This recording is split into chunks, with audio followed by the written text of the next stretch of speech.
Hello, everyone, and good morning. Welcome to our live feed update for March 8th, 7th, 8th. I think it's the 8th. It's March 8th. We are live here to update you on everything that happened yesterday on the Big Brother, in the Big Brother Canada 8 house. And it was a bit of a doozy of a day. We had an interesting day go down. Lots of shenanigans happening in the house. Lots of misunderstandings going on in the house. So plenty to chat about here. I am on my own. So if you want to join me in the chat on YouTube, if you're watching live, feel free, and maybe we can, have a chat. You feel me? You feel me? Let's get started here. It was day 8 in the Big Brother Canada 8 house, and it was veto day. The all-important veto. It's very, very important this week. As we know, Chris is the HOH, and he has decided that his plan is that Brooke and Hira are going to be on the block, which they are, and this whole plan, it hinges upon one very important thing, which is that the veto is won and used on one of Brooke or Hira so that he can backdoor Michael. Very important. Now, in order to trick the people that Michael is aligned with, Michael, JL, Madi, and Rianne, in order to trick them into using the veto in the case that they win the veto, he has pretended to them that he will backdoor Min if the veto is used. So they're feeling okay about that, though there have been some suspicions, particularly from Madi and Michael, who are a little bit concerned that I wonder if we should maybe think about not using the veto if we win it, because what if this is not a real plan, this whole Min situation, right? So that's where we start the day with, right? It's time to pick players for the veto. Very important. So the thing that we start with is that the HOH is not playing in the veto once again. Now, last season, Big Brother Canada 7, they started this new structural twist kind of deal where the HOH does not participate in the veto competition that they under their HOH reign, which means there are 5 veto players instead of 6. It was kind of interesting, the effects of what we saw there, that basically this tended to benefit the competition beasts, because the people who are winning HOHs, they are often also winning veto competitions, and winning back-to-back competitions tends to really put a big target on you. So preventing competition beasts from being able to win back-to-back competitions tended to be pretty beneficial. And on top of that, it also decreases the incentive to put a big competition threat on the block right away, because they have better odds at winning the veto, 5 players to 6, and you can't compete against them in the veto to try and stop them from winning the veto yourself. So it really helps increase the odds of somebody wanting to do a backdoor, and decrease the odds of somebody who is a big challenge threat being put on the block in the first place. So it tends to really benefit those challenge competitors, the people who are really going to be fighting and winning the competition. So we're seeing this happen once again this season. So Chris is not competing in the veto. Obviously, Brooke and Hira are competing as the nominees, and 3 other players were chosen: Vanessa, Carol, and Madi. So Vanessa and Carol, if they win, they'll use the veto. Michael will go up. Michael will go home. However, Madi is the one wild card here. If Madi wins the veto, then she might not use it, which would force Brooke and Hira to stay on the block, in which circumstance Hira would likely be going home. So if Madi wins, they're going to have to try to convince her, manipulate her into using the veto and then turn around, betray her, and have Chris put up Michael, which would make her feel like a big old idiot. Or at least a big Tennessee idiot. I don't know. So that's what we've got here for the setup for the veto. But we have a whole day of nonsense that happens before the veto competition that largely includes Madi, but we'll get there. All right, so what a day. And you know what? They're getting less sleep tonight. I got less sleep last night because of this whole nonsense with the daylight savings, and it's awful. It's awful. Like my whole world is shaking right now. But okay, so we start the day. Brooke, Shell, and Kyle, they are talking about the plan moving forward. They talk about their four, themselves, Vanessa, and Kyle, or themselves and Vanessa. So Kyle has been talking about pulling Rianne.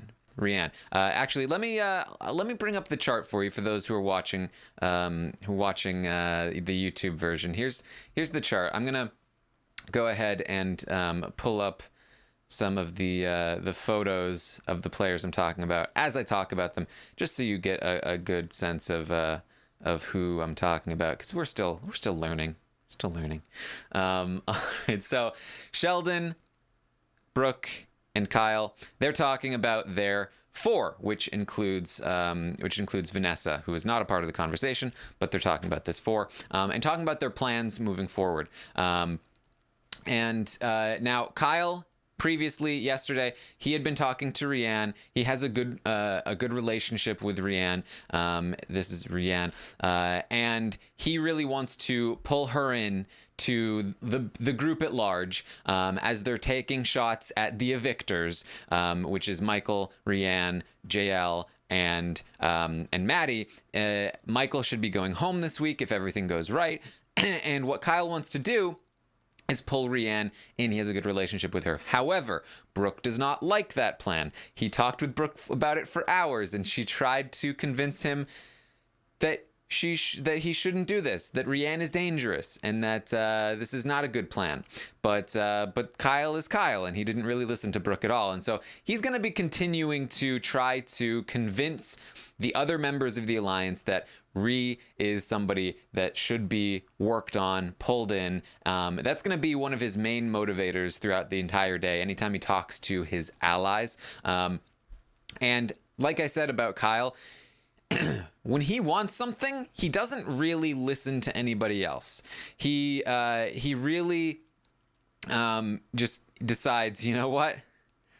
This is what I want, and I hear your concerns, but I'm right about this.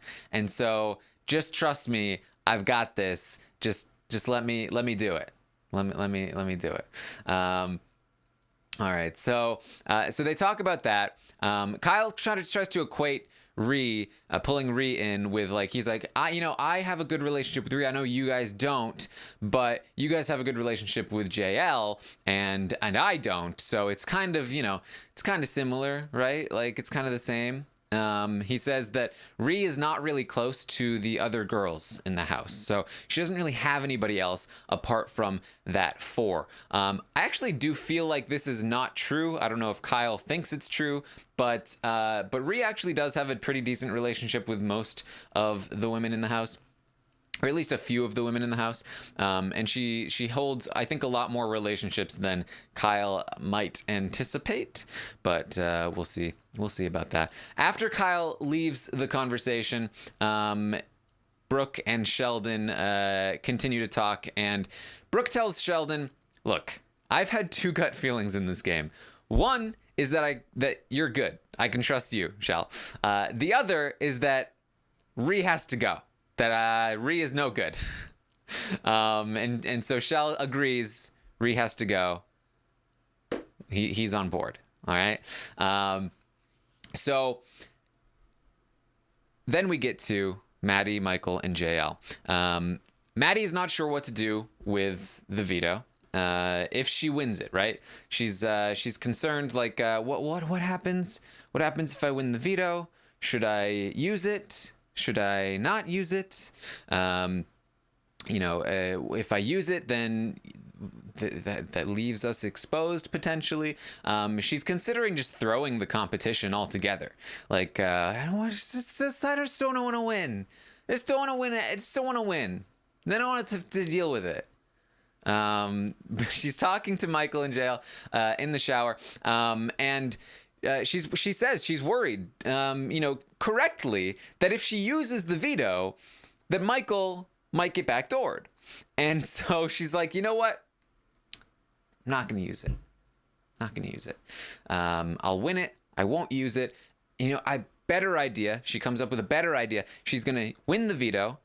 Then she's going to go to Min, and she's going to say to Min, I'm not using the veto in order to protect you. And then she's going to win over Min. And then, boom, profit. Did it.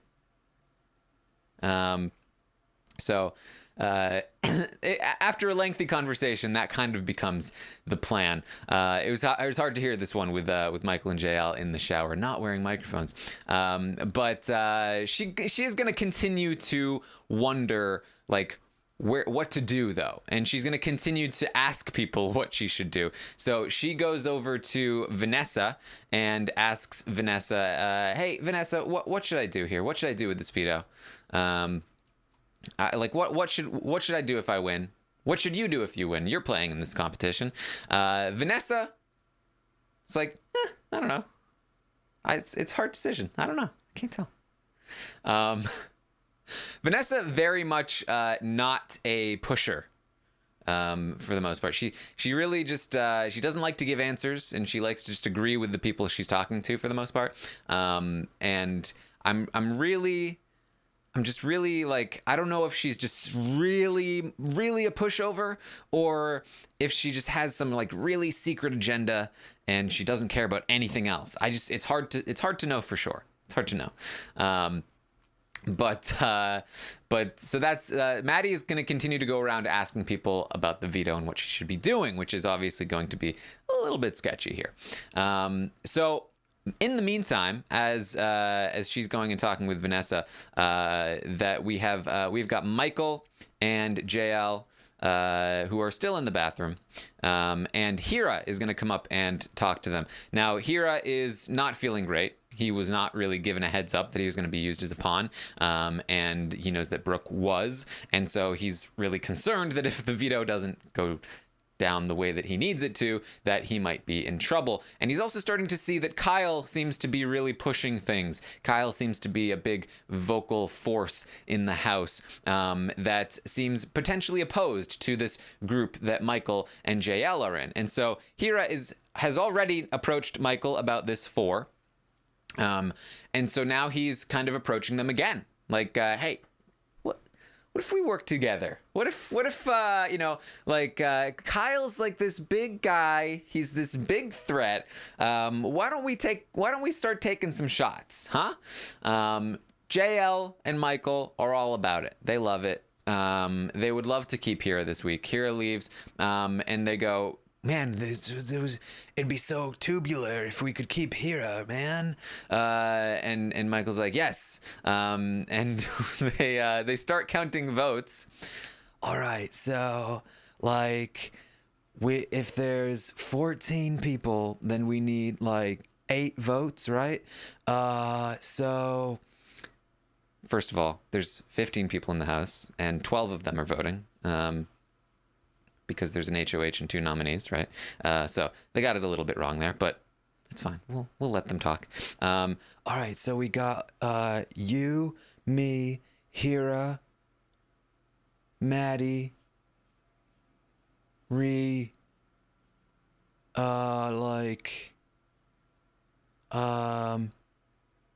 Angie? I don't know, man. I don't know if we can get to 8. And so they're like, how can we vote Brooke out? Because we want to keep Hira in. And they're having a little bit of trouble. So That's what they're up to. We then get to Michael is going to go and talk with Kyle. Because he is concerned about this veto situation, right? He goes to Kyle and he says, look, Madi is not sure what to do with this veto, and can we trust Chris? If we use the veto, can we trust Chris to not screw us over? This is something that Michael has been concerned about for a few days now, and Kyle's like, yeah, I mean, that's a good point. That's a good point. Mm-hmm.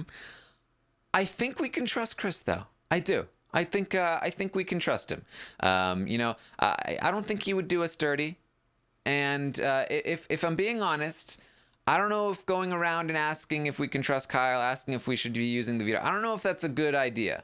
I don't know. I think that might start to worry Chris, right? I don't want to get him paranoid. I think we should just chill and just use the veto and just not worry about anything. If just don't worry about it. I mean, like, I don't want her to get in trouble, right? If she wins the veto and then doesn't use it, I mean, Chris is going to be mad. The whole house is going to be mad. I don't want anybody to be mad at anybody. So she should probably just use the veto if she wins it. Just use it. And Michael's like, but you're sure Chris won't just like turn around and put me up or you up or anything like that? Chris is like, man, it's, you never know, but I don't think so. I don't think so. So Shell is going to come in. Madi is going to come in a little bit later after that, after Brooke also comes in. They get into this big, long conversation here in the Have Not room, where Sheldon is also saying, yeah, I just feel like Chris, I feel like he's probably going to do what he says he's going to do. I feel like we're good. And Brooke's line right now is, I don't think Chris is a good enough liar. I don't think he can lie well enough. I don't think he's going to turn around and do anything. I think he's telling the truth, guys. But Madi is concerned. Like, these three who are just saying over and over that they think Chris is going to do it. They think he's going to put Min up and not anything like Michael. But they're like, but will he? And Madi starts to get a little bit emotional. She's like, I just feel like, what happens if I use it and then something like he turns around and he puts up somebody like you, Kyle, or Michael? I'll feel like such an idiot, and I'll feel like I did something so wrong, and I don't know if I just don't even want to win this thing. And Kyle's like, oh, hey, don't worry about it. Don't worry. It won't be your fault. It won't be your fault. That's on Chris. That's on Chris. Don't listen to anything else. And he says and if you think about it, right? We don't even have to vote out Michael if Michael goes on the block. Like, I'm not voting out Michael. Even if he does turn around and do it, like, he's got the votes. So they're trying really hard here to make this happen. So we then get to, after this conversation finishes, it wraps up. Michael heads over to the kitchen with Madi and JL, and Michael is like, that was so sketchy. I just had 3 of them in there, all like ganging up on me, telling me that I can trust Chris and that the veto should be used. Like, that was weird. I did not like that. That just tells me that they're all working together. I'm concerned. And sorry, I'm not doing the Michael face. I'm just concerned. I'm concerned. Hold on. I need to look more surprised. I'm concerned about what just happened. They just were in there telling me that the veto needs to be used. That was bad. I think they might be working together. he thinks that that Shell must be working with him because what happened was Michael says Shell came to him and JL in the bathroom and he asked Shell, should the veto be used? And Shell told him, according to Michael, that that he would not use the veto if he won. Shell said this. Now, it took a while to find this conversation, but the feed's cut before it happened, before we saw it. So we don't know exactly what Shell said here. But the night before, Shell had been talking with Jamar, and Jamar had told Shell that Michael was sketched out by him and the whole veto situation. And so Shell had planned on telling Michael that that he was like with him, and that maybe he shouldn't use the veto in order to protect himself and Michael. And so Sheldon had planned on doing something like this, in order to sort of win Michael back over, because Michael was already suspicious based on what Jamar was telling him.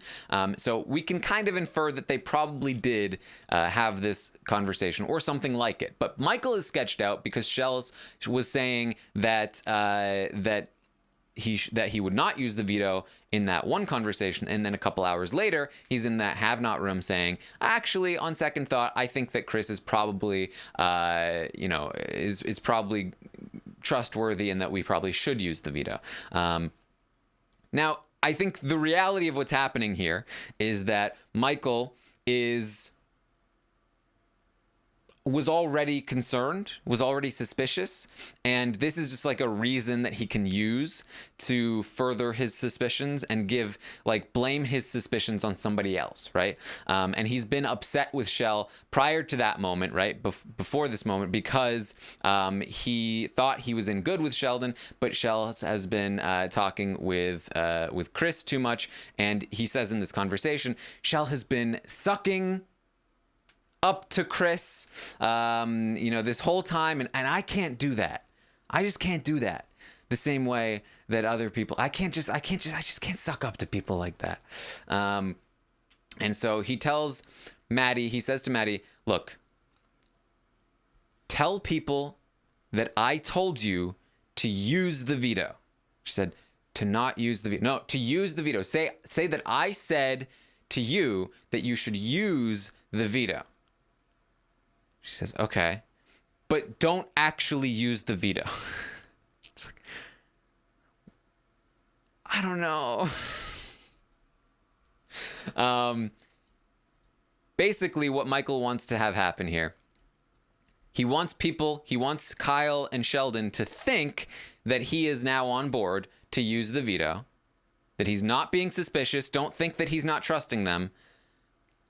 But in reality, he doesn't trust them, and he doesn't want the veto to be used, right? Now, here's a big problem for Michael. You might be thinking now that, like, man, Michael, he really called them out there. He seems kind of smart. He seems like he's understanding what's going on. But the problem for Michael is that Jamar walks by. He's like, Jamar, get over here. Jamar, listen. They were just in there and they were trying to tell me that I shouldn't use the veto, but I think that that we should use the veto, but I think that we shouldn't use the veto. And I'm worried about all of this stuff happening, that Shells is doing all this stuff and he's telling me this stuff, and Kyle was in there and telling me that the veto needed to be used. And, Hira had come up to us earlier and said that he wanted to work with us. And so we're trying to make sure we have the votes to keep Hira in the game and get Brooke out. And Jamar's just like, I feel you. Yeah. The problem here is that even if Michael does start to understand the problem, the bad situation that he's in, he does not realize the extent to which he is massively screwed, because even like anybody outside of that four that he tries to talk to, it just immediately gets blown up. Anything that these people do is immediately known by the entire house an hour later, which we'll get to very soon. So Michael goes up to Sheldon, and he says, "Hey, I just told Madi to use the veto." Sheldon's like, "Okay, okay."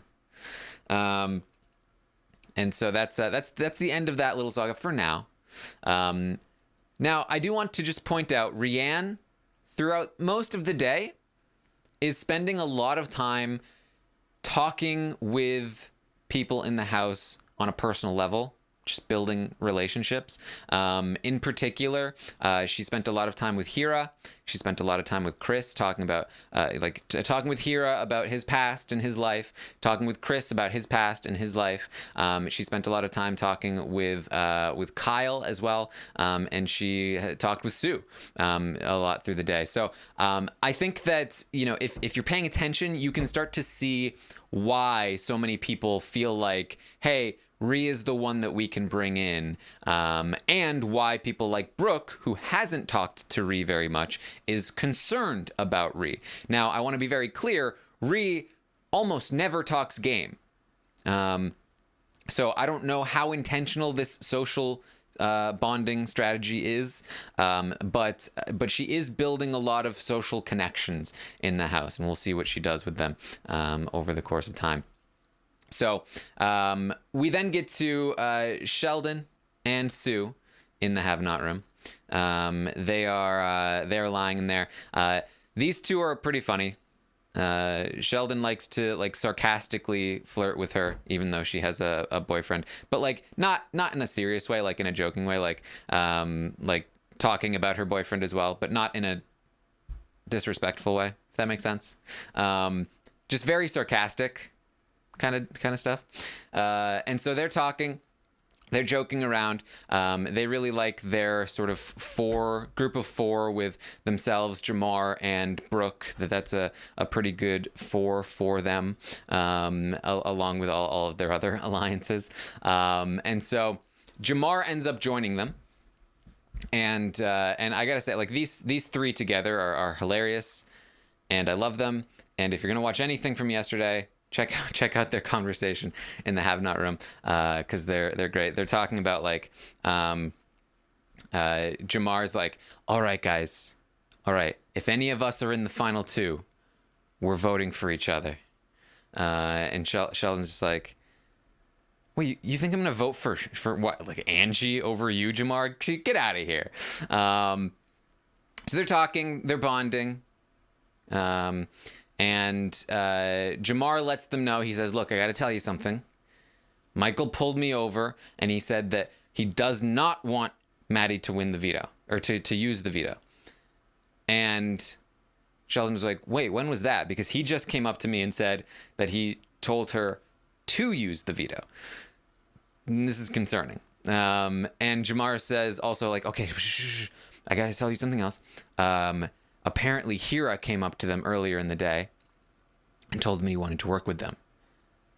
And so now they're trying to find the votes to keep Hira. And Sue just goes, Hira's a snake! Jamar's like, shh. And they're just like, man, that Hira, oh boy. This is no good.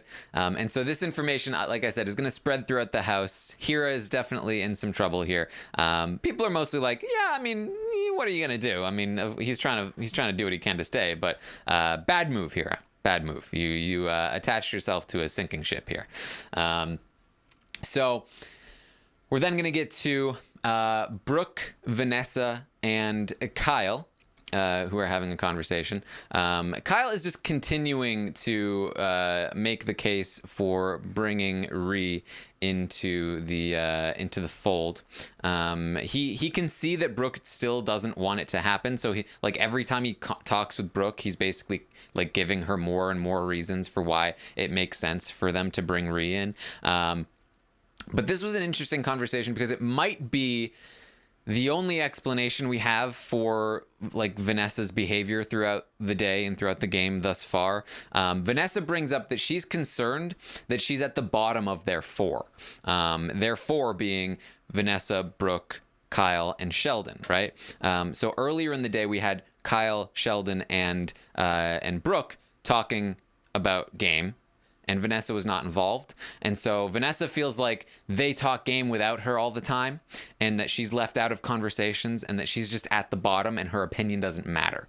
And so Kyle and Brooke try to reassure her, like, of course your opinion matters. Like, sometimes we just have conversations because there's an opportunity to, and maybe you don't take those opportunities as much, but we value and respect you. But this might be a hint at like her motivations when she actually does talk strategy, because it's actually not very often that she does. So Kyle also says that man, this week has been tough but lucky, because if like Chris was really against Shell, like if Shells hadn't gone up to Chris before the HOH, then there wouldn't have been anything I could have done to stop Chris from going after him. But now Chris feels good about him, so we're good, we're solid. So Madi is gonna have a conversation with Rhi. And she is still freaking out here about the veto. She fills her in on that whole have-not conversation and how Michael now doesn't want her to use the veto. Madi is saying, I don't even know if I want to try and win this thing at this point. I'm just so confused and so worried about what might happen. I'm just worried. I'm just concerned about this whole situation. Chris is going to chat with Hira just a little bit here. Chris explaining his tiers about, like, okay, so they got these people who are like really cool, and then these people who are like just a little bit less cool. And then he tells Hira, don't worry, there's a plan. There's a plan. I'm gonna put up a juicy target. You hear me? Right? Yeah.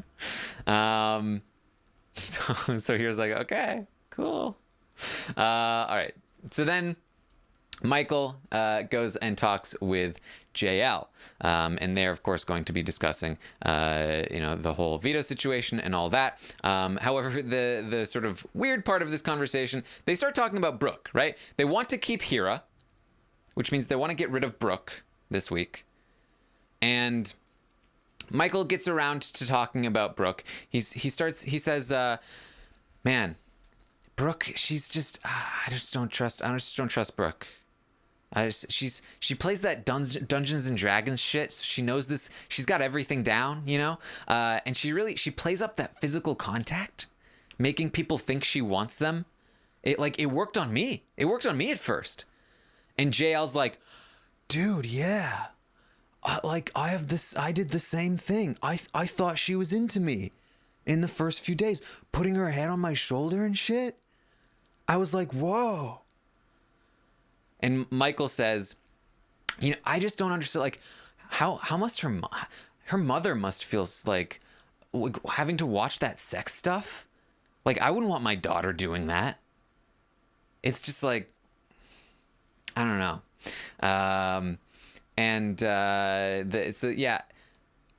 Really weird conversation here between Michael and JL. Apparently putting your head on somebody's shoulder is sex stuff, and really like trying to, I don't know, tempt Michael and JL, really trying to seduce them with her head on their shoulder. Like touching them on the arm, I guess. I don't know. But this really, this was bad. These guys need to stop talking about her mother and everything else. But JL's like, I really feel like Chris is gonna do the right thing, man. I think it's gonna be fine. So JL's into it. He buys it. We also get Vanessa and Chris having a conversation. Now, this is the most confusing conversation. And yeah, I apologize that these squares are not lined up. They don't lock into place or anything. So, they're going to be messy if you're watching the visual here. But we have Chris and Vanessa. Now, Vanessa wants to chat with Chris about the veto. All right. What happens if we win the veto? Who do we use it on? And Chris is like, well, Brooke. All the girls are going to use it on Brooke. Brooke's going to come down. It's going to be Hira and Michael. Vanessa's like, okay, but what if Hira ends up going home over Michael? Chris is like, I mean, then we have to keep Brooke on the block. Vanessa's like, that's what I was thinking. Yeah, I'm glad that you brought it up. That's what I came here to talk to you about. I'm just wondering about this, like, I just feel like, don't you, would Brooke be more likely to stay? And Chris is like, Brooke would be more likely to stay. We're going to have to keep Brooke on the block. We need to take Hira down. She's like, yeah, and Chris is like, oh man, Brooke is going to be mad. Brooke is going to be mad, but we have to deal with it. We have to do it. We have to do what we have to do. So the obviously confusing thing here is, and I tweeted this out, that if you've been following along these live feed updates the last 3 days, then you'll know that Vanessa has not really been talking much strategy. The first night she complained that she is not, her opinion isn't valued enough. As I said today, earlier in this day, she complained that she feels on the bottom and that she isn't heard a lot. The only strategy I've heard her talk was with Chris when he asked her if he should backdoor shells, and she was like, maybe. With Min, when they talked about who to take off the block, and she said that she would prefer Hira off the block, even though Min wanted Brooke off the block. And now this conversation where she is actively trying to change Chris's mind and successfully does it to keep Brooke on the block. It really just feels like she wants Brooke on the block, but I have no idea why. Because it's not like she can take Brooke out of the game, right? The votes aren't there. Unless she plans on flipping the entire house against Brooke somehow. It's just, but in this circumstance, that Hira would come down, Michael would go up. It would be Michael versus Brooke, and she'd flip the votes on Brooke. I don't think that she plans on doing that. So maybe she just wants Brooke on the block because she just feels like, Brooke, like I don't like her and I want her to suffer on the block. Or maybe she's just a wild card and she just does random things. Or maybe, I don't know. I really don't know. I really don't know where she stands here. Maybe she just feels like she just, like I said, she's so unbelievably passive of a player that when Chris even mentions a possibility of like who should be taken off the block, she's like, yes, I think that what you're trying to say is that you want Brooke to stay on the block, so I'm going to go ahead and mention it first. I don't know what's going on here. I think the simplest explanation at this point is that she just doesn't like Brooke and she just wants Brooke to have to stay on the block. I don't know what else. Anyway, to make this more confusing, so she does this with Kyle. Then she goes and she talks. Or sorry, she does that with Chris. She goes and she talks with Kyle afterward. She goes up to Kyle. She's like, I just talked to Chris, and he wants to use the veto on Hira instead of Brooke. He wants to keep Brooke on the block. And Kyle's like, what? That's so stupid. And Vanessa's like, I know, right? I tried to argue against him, but he really just wants to do it. I just don't know what, he was like, I think that Hira isn't gonna stay over Michael, and so Brooke needs to be up there. And Kyle's like, that's so dumb. No, we need to get Brooke off the block. And she's like, yeah, that's what I said. But I don't know what else to do. And Kyle's like, well, no, don't argue against him. Just agree with him next time, and we'll figure it out. And she's like, okay. It's like, what is happening? Like, in her mind, is that how the conversation went? Or is she lying? Right? Like, maybe there are some players that operate this way. Maybe she had that conversation with Chris, and in her head, it really went the way that she's explaining it to Kyle. Or maybe she's actively manipulating Chris and then lying about it to Kyle with the ultimate goal to punish Brooke because she doesn't like Brooke, because she feels like she doesn't listen to her opinions. I don't know. Maybe we'll figure it out at some point, guys. Anyway, Sue is going to go and talk with Chris after Vanessa does. And Chris is going to let Sue know, hey, I was just thinking, what we need to do is that we need to take Hira off the block instead of Brooke. We need to leave Brooke on the block. Okay? And Sue says, no, that's dumb. We're not going to do that. Come on. We trust Brooke. We don't trust Hira. You know what I just heard? Hira's trying to work with Michael and the Four. We can't trust him. He's shady. We do trust Brooke. We're going to take Brooke off the block. And Chris is like, but I was thinking about the votes, right? The votes, Brooke is less likely. No. We trust Brooke. We don't have to, concern ourselves with that. We just want to take Brooke off the block, leave Hira. That's the better plan. It's like, okay. So Sue just immediately flips him back around. He's like, oh, I told Hira that there was a plan. And she's like, you told Hira what? No, Chris. You can't trust Hira. Don't tell Hira anything. He was just talking with Michael and them, and he was talking. He wants to work with them. He's gonna tell them. Chris is like, I think I messed up a little bit. I think I shouldn't have done that. She's like, that was a mistake. Chris is then going to open up to Sue. He says, all right, I have something to tell you. You know what, one of my names is for my job?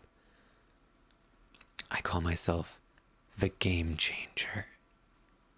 I do like all sorts of cool stuff, like hypnotism, and like I have clients. Like I have lots of clients, and I like tour around, and like right before this there were like 20 people that I was doing therapy with, and like Tony Robbins, like he uses just a little bit of NLP, but my mentor Dave blah blah blah, he is the inventor of NLP, and I apprenticed under him for 3 years. And oh yeah, let me tell you, it's amazing stuff. And what I've been doing is that I've been using it on the house guests to get them on our side. And so like we're really doing this. Like this is good. And Sue is just like, wow. Wow. I'm so glad that you're using your powers for good. Oh boy. This is another great conversation to go back and watch if you want. He's very excited about this whole thing. All right, so Sue, after this conversation, goes down and talks with Brooke, and just gives her a heads up. Like, I just was up there talking to Chris, and he wanted to keep you on the block, but don't worry, I told him that's dumb, and so he's not going to do it. And Brooke is just like, I love you, Sue. Thank you so much. So we then get to another conversation in the Have Not room with Kyle, Michael, Vanessa, and Ree at first. Now, Michael is even more concerned, because Michael is now concerned that not only will the veto being used be trouble for him, but he's also concerned that his concern about the veto being used being trouble for him will make it so the veto being used will be trouble for him. If you catch my meaning. Basically, this idea that like, oh, Michael is freaking out. Michael wants to put that to rest. He wants to put the blame on somebody. And so Michael is telling Kyle and Vanessa, hey, the only reason I was even freaking out at all is that Shell told me earlier in the day that he wouldn't use the veto if he won. But then later in that have not conversation, he was telling me that he would use the veto. And so I just felt like, what is going on right now? Why are you lying to my face? And so again, basically, like, Michael is trying to, we see this happen a lot. Michael was already suspicious, but when Shell did something that contradicted itself, he's able to sort of take that. He's already mad at Sheldon because Sheldon is hanging out with Chris instead of him now. He's able to take that and scapegoat it. Say, the only reason I'm suspicious is because of Shell. And he says that. He says, I was totally fine until Shell said that to me. And now I'm freaking out. And now that was the only thing. That was the only reason I started to worry. But if you're telling me it's fine, Kyle, I trust you. So that's what Michael is trying to do here. And so they start to talk about that. Michael also continues to pretend that he has told Madi to use the veto. He says, but now I'm on board. Now using the veto, absolutely. We're all about it. Madi does end up joining them in this conversation. And again, she says, I'll just feel like a piece of shit if I use this veto and somebody gets backdoored because of it. And I just don't want to do it. I just don't understand. I just want to do what everybody else wants me to do, because then I won't get blamed for anything. Because if everybody wants me to do it and I do it and it goes wrong, then it's not my fault.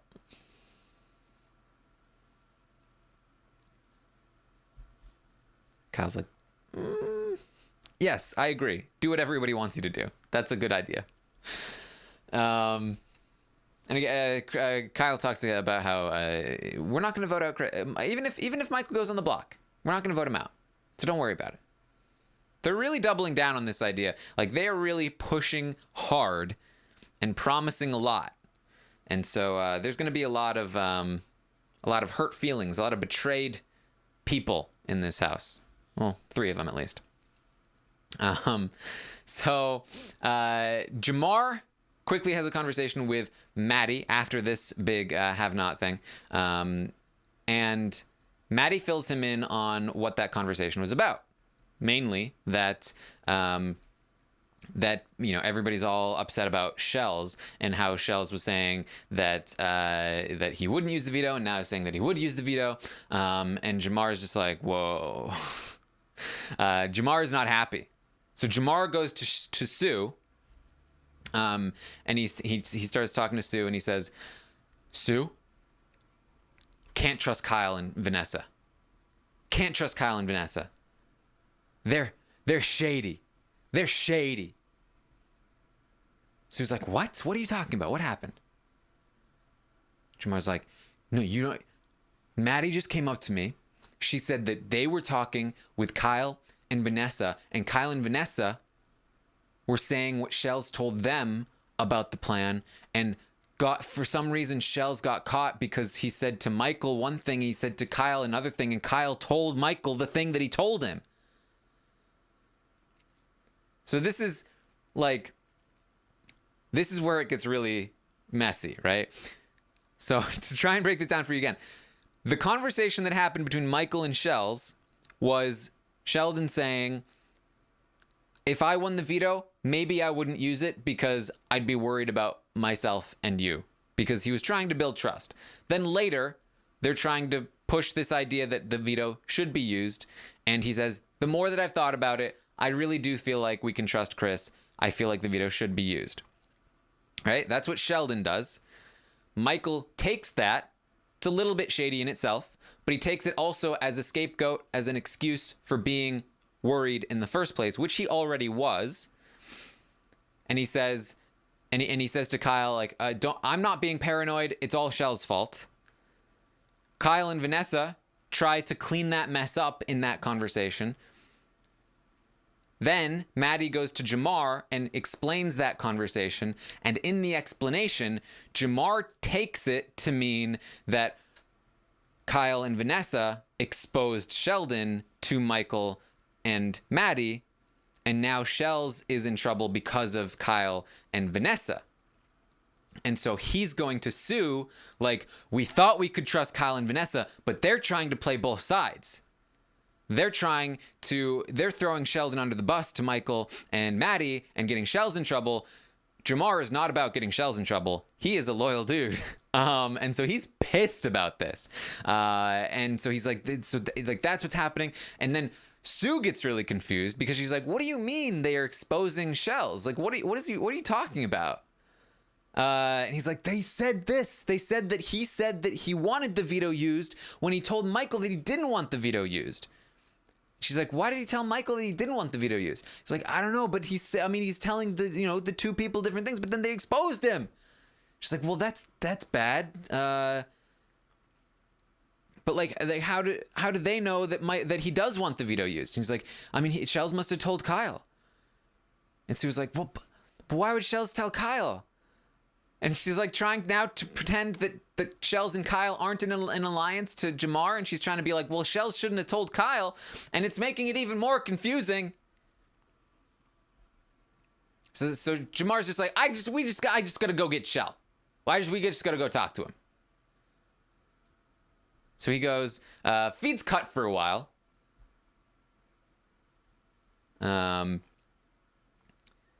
He's not able to get to Shells, so this is going to hang. This is going to linger for a little bit. We do get a conversation between Vanessa and Min to add to the chaos here momentarily. So Vanessa and Min have this conversation. Min has been sick all day. She got the sickness from JL, so she's been in bed sick all day. She says that there's been some rustling, and they're talking about Sue and Jamar, and how Sue and Jamar, they're really close. They're definitely working together, and neither of them particularly like it, especially Min. Min really wants to break up Sue and Jamar. She's already tried to the day before, but they do not like that Sue is working with Jamar. Min brings up the Tanks Alliance, the hot tub thing with Chris, which was her, Vanessa, Sue, and somebody else. And so she brings that up and she says, like, so that was fake, right? Like, that just must have been fake. There wasn't somebody else, actually. It was those three and Chris. That must have been fake. And Vanessa says to Min, yeah, Sue's playing really hard. Some people in this game playing really hard. I'm not one of those people. Min starts to talk about the plan for the week, that she is the fake backdoor plan. She says, I'm kind of worried, though. I'm kind of concerned that fake plan, what if it's a real plan? And Vanessa's like, man, I'm so confused this week, too. I don't know. Maybe it is. And just again, it's like, Vanessa, what are you doing? You know it's a real plan. Why are you throwing Sue under the bus? I mean, I guess to, again, distract from the fact that you're aligned with her, maybe, but it's just very confusing. She's very confusing. But it gets to the point where Min is just like, you know what? If I am going to get backdoored, I'm not going out quietly. I'm going to blow up everybody's game on the way out the door. Every single person. I'll expose every secret. I'll go right after Kyle. Not down for it. Oh, boy. Anyway, feeds go down again for a while. By the time they come back up, the whole Sheldon situation with Jamar has been cleared up.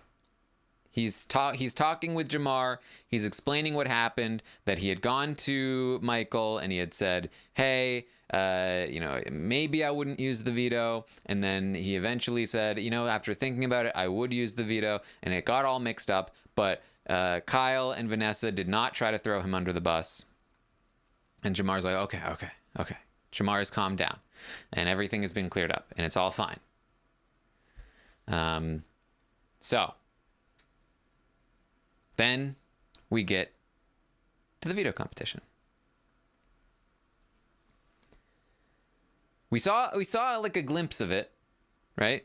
It was like a thing. I don't know why I'm bothering to try to visually explain this. Basically, what they had to do was get on their knees and like traverse across a track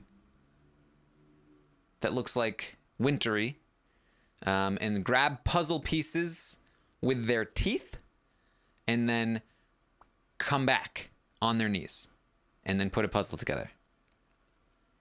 It was apparently extremely physical. It really beat some people up. Now, to reset this, the people playing here were, we had Brooke, we had Madi, we had Carol, Vanessa, and Hira. Those are the 5 people playing. Feeds come back from the veto. Brooke is in tears. Her knees look like they've been through, like, I don't know, like a beating knees up machine where it's designed to beat your knees up because they're pretty bruised and cut and scraped and skinned. Apparently her knee pads were falling off a lot, and so her knees were just getting demolished. We have Carol upset. She has chipped her tooth. Perhaps more than chipped her tooth. She's like, I'm going to be the reverse Dane. I'm going to have no teeth on the bottom of my mouth. Trying to bite those puzzle pieces. She just like chipped a piece of her tooth out. And really feeling down about herself. She obviously also did not win. She feels like just that was so physical and so hard that that her body is just not capable of keeping up in this game. And she is now talking about like, I don't know if my body can handle this. I don't know if I can. I don't know if I can. Like just compete physically, and the one thing I promised my family was that I wouldn't push my body too hard, and I just feel like I want my I want to be able to come home as in one piece, and so she's kind of talking like she doesn't want to be there anymore, that she can't compete physically. It's not good, and she's considering quitting the game. She has a couple people try and comfort her. Now this is probably a temporary thing. She's probably fine today, but it really beat her up, and she did not feel good. She did not feel good about it. She says she thought for a moment, she thought about just using the tooth thing as an excuse to just bounce out of the game. Just say that's it. So that's an issue. We also have Vanessa coughing up blood, just like coughing up her lungs and blood and all sorts of things. She gets into a coughing fit in the have-not room. The feeds are cutting every 2 seconds because they're talking about how they're all coughing up blood, and that and she eventually needs to go to the diary room because she can't stop coughing.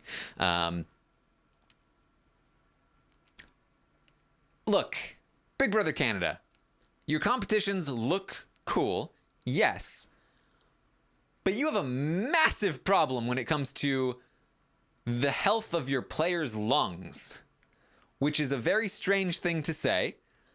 But this is not the first time that players have come back from a competition over the course of the last few years playing Big Brother Canada, and they've had problems breathing. They've had problems coughing. They've had problems with their lungs, smoke machines, fake snow. And every time it comes up, they just cut the feeds away. In Big Brother Canada 6, they just left the feeds off for days after the veto competition because they were so sick from the competition, and they wouldn't have been able to hide it, so they just kept the feeds down the whole time. It's not good. And honestly, it's worse that the feeds are cut to try and hide this. It's worse.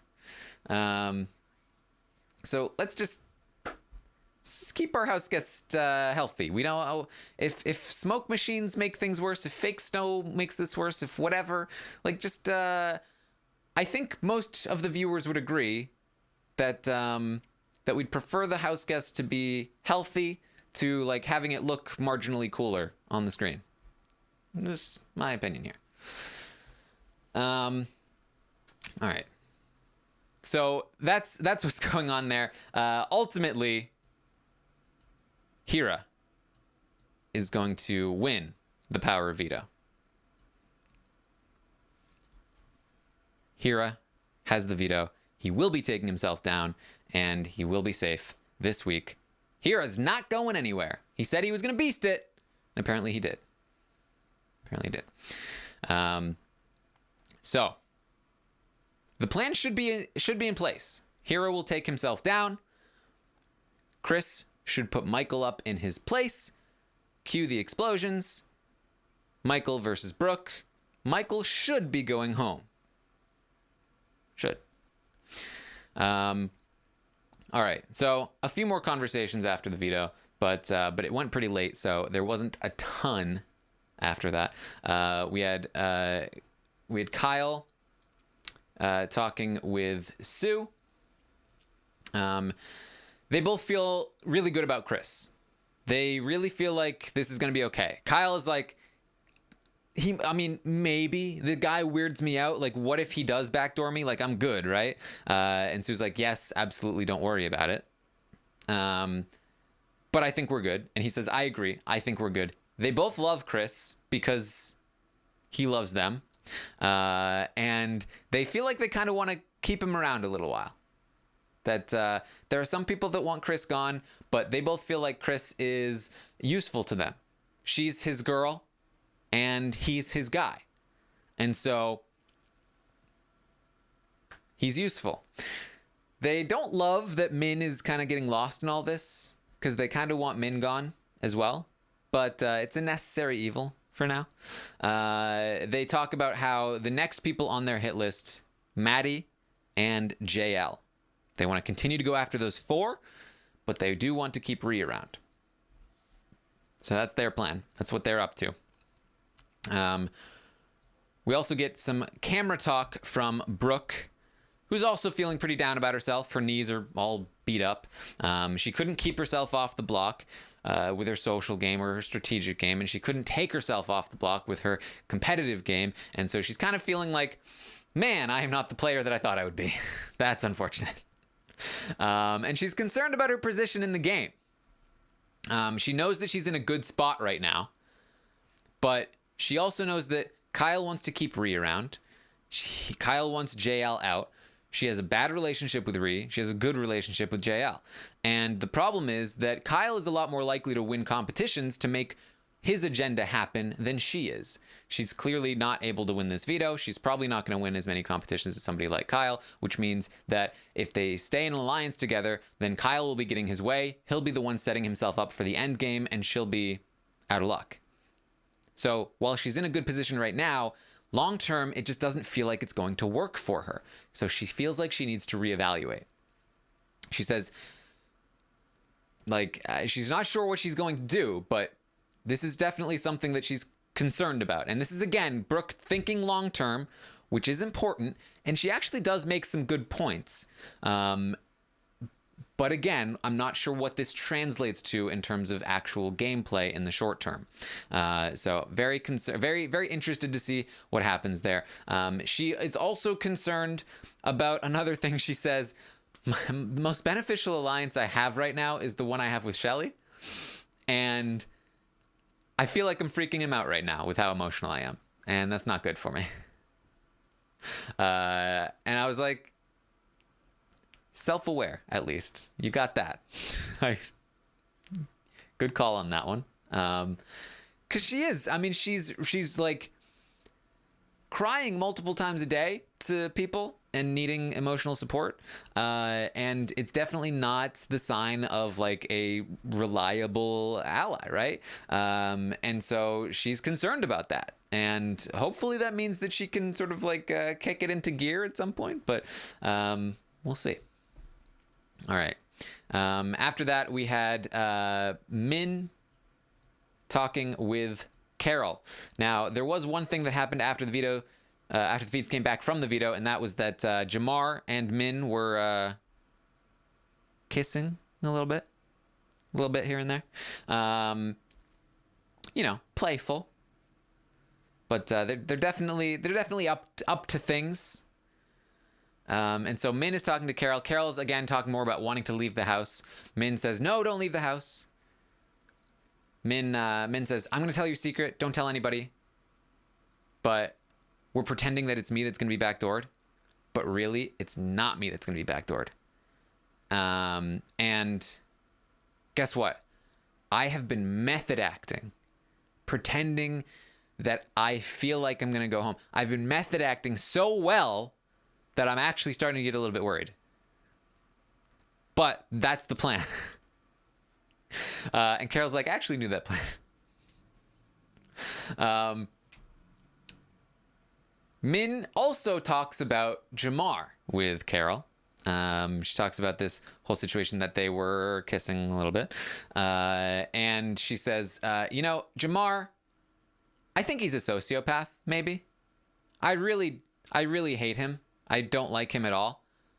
But if I'm being honest, like, I'm really bored and I'm really horny. And I think he probably has a big... And I really like big... That's like a word for word quote, by the way. That's not me doing anything to it. Carol found that amusing. And I think it helps, again, elaborate on the relationship between Jamar and Min. I think I said yesterday that Jamar is the kind of guy that just kind of puts it on the table and says, "Hey." And because it's on the table, even though they don't like each other, it's kind of just like, well, it's there. So there you go. Carol also says in this conversation that look, I came into this game. If I'm being honest with you, don't tell anyone. I don't really care about the 100,000. I don't. I just came into this game. I wanted to tell my story. I wanted to represent. I wanted to get like halfway at least to show that I'm here. I'm a contender. But that's all I cared about. Sometimes people use this as a strategy, but Carol was talking about quitting the game at this point, and given that she's not really heavily involved in the strategy right now, I kind of tend to believe it. So, motivation there for Carol. Helps you understand where she's coming from, I think. Toward the end of the night, we have Jamar, Sue, Sheldon, and Brooke in the Expedia room. This is a great four. Love them together. Now Jamar is pitching to them like, hey, us four, what we should do, we should be using people like Kyle and Vanessa. We get far, then we drop them toward the end. We want to bring Carol and Angie. Those are the people we really want to bring along because they're weak. We take them down to the final. We take them down to the final 6, then us to the final 4. You feel me? You feel me? Let's do it. Jamar thinks they can reel Hira back in. He spent a lot of time talking to him after the veto. He feels like, he did go over to them because he feels like he needs numbers, but he doesn't need them. It's fine. We can reel him back in. We can reel in people like Chris. We can use Chris. I can persuade Hira to go after, like an Angie or even, a Kyle. I mean, if it's us 4, then if he goes after Kyle, whatever. Problem with this conversation is that Jamar is the only one talking. And he's naming names of people that Shell, Brooke, and Sue are aligned with, in particular Kyle. So it's not a super receptive response, but it's not, an outright. They're not going to out him. They're not going to reveal that he's dangerous to Kyle. At least I don't think they will. Shell says the most important thing is to go after the two girls left in the 4, that Madi and Rhi need to go. And Brooke says that she wants to make sure Chris leaves soon because Chris is going to nominate her every time he wins HOH. She's always going to be a pawn for him, and she can't have that. I think Jamar is trying to, well, you know, they're not going to vote you out anyway. You're going to have the votes. But she says, look, if I'm the pawn every week, then I'm not going to have a shot at winning this game. And they're like, fair. Brooke is being pigeonholed into this sort of like weak player pawn situation, and she's self-aware. She knows the game. She sees it happening, and she's like, no, stop. This is not me. I don't want to be in this position. Don't put me in this position. But like, there's nothing she can do about it so far, and it's frustrating her, and that's why she's so emotional. So that's going on there. A little bit later in the night, Brooke is going to talk with Sue about that conversation. Sue says we need to keep Jamar at bay. We don't want him going after Kyle. But yeah, it's mostly fine. Brooke says she's like, sometimes I feel like Jammers is a mastermind. Do you ever get that feeling? I saw him talking with Hira. I saw him talking with some other people. I'm just like, is he a mastermind? Probably not, right? Jamar is going to have another one-man show to the cameras. But that's pretty much it for the day. So that's what we've got. Let me know if you have any questions in the chat, but we're going to start to wrap this up here as we go. Like I said, big day.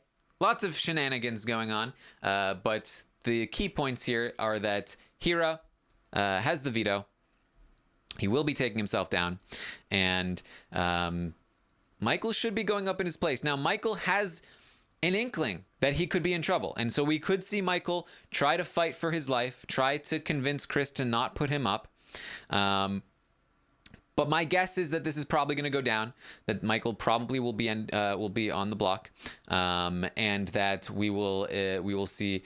At that point, we'll see some explosions. We'll see Michael be like, Kyle, did you know this was happening? Shells, did you make this happen? What is going on? You know, all of this kind of stuff. So should be interesting. I think that they're going to, after Michael goes up, I imagine the plan will be feigned outrage at Chris. How dare he? I thought it was going to be Min. Oh, woe is the world that would dare put sweet Michael on the block. And evil Min stays another day. How awful.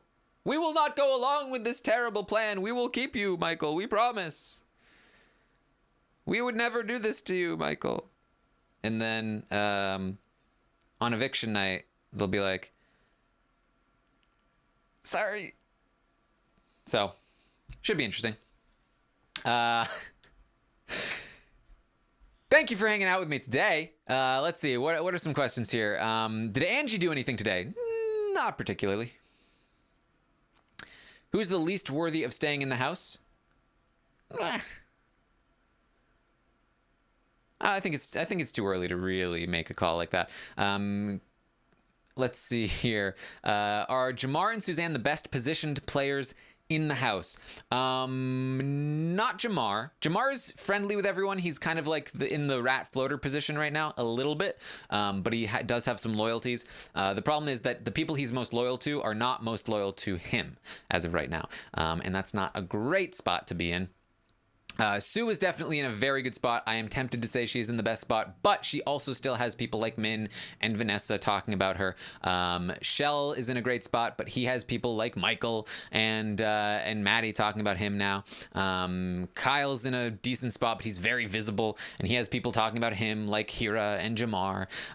So it's really all over the place. I don't think there's any one person in a really crushing spot. There are a lot of people in very good spots, most of which are consist of the people in this 6-person alliance that we call, or that they call 6 Feet Under, or we assume they call 6 Feet Under. They never talk about it like that.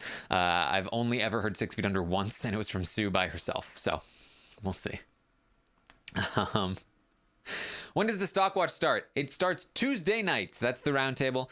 Make sure you tune in tonight for the Sunday night episode. Will be airing tonight at 8 p.m. Eastern. And then after the episode, I will be live with Bruno from Big Brother Canada 3 and 5 to recap tonight's episode. So that should be fun. Make sure you check that out. Question, any chance that because Carol is threatening to self-evict that Chris will use her as a replacement? No. No chance. Any chance Michael convinces Chris to turn on Sheldon or Kyle? That is definitely his best chance, is that if Michael goes to Chris and tells Chris, hey, Sheldon is the one that's playing us all. He was with me before, then you won HOH, and now he's pretending to be with you, but he's playing everybody. He's the most dangerous player in this house. You really want to make a move, don't go after Min, go after Sheldon. Maybe has a small chance of working. If there's any chance for Michael to survive the block, or at least to stay off the block, then it would be trying to get Sheldon on the block, because that's the only other person that Michael that Chris would consider. So that's you can try that. I will of course be live tomorrow morning at 11 a.m. Eastern to update you on everything that happens today on the Big Brother Canada 8 live feeds. Make sure you tune in for that. And like I said, tonight, we got a recap. Tuesday night, 9:30 p.m. Eastern, we'll have the first roundtable of the season. Very much looking forward to rating all of these players. I think we've got a high level of play going on in the house. Lots of players playing pretty well. Only a few kind of duds so far. So that should be a lot of fun. And the Stock Watch will kick off from there as well. We'll start to buy stocks in these players. It'll be fun. I promise. Looking like a great season. Thank you guys so much for hanging out with me this morning on my own. Make sure you find me on Twitter at Armstrong Taran. You can find me on Twitch, twitch.tv/Taran Armstrong. I will be going live if anything crazy or exciting happens on the feeds. So keep a lookout for that. And I will see you next time.